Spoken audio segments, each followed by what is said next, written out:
But how do you add a new page? In the upper left, click the W icon, and then click Pages. From there, click Add Page, give your new page a name, then click Create Draft. That will generate a blank page.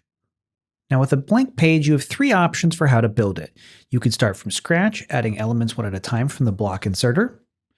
You could go to Wonderblocks and use a template or patterns to quickly generate all the content for your site, which you can then customize. Or you can use the AI, Blue Chat, to quickly put together a design based on your prompt.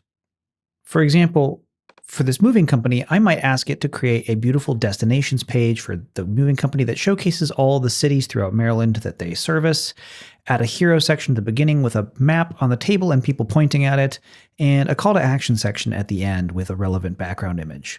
Let's see what happens. And after a few minutes, you can see the AI has generated a full page design for us. It's pretty basic, but it's a good start. We can go ahead and click the blue Keep Changes button, and then close out the AI chat. If you want to rename this page, like maybe we want to call it Service Areas instead of Destinations, you can do this by clicking the W icon at the upper left, and then in the Pages menu, click the three dots next to the page name, then click Rename, and enter your new name. Right now this page is a draft, meaning the visitors of our website can't see it yet. To publish the page and make it live, click Publish in the upper right.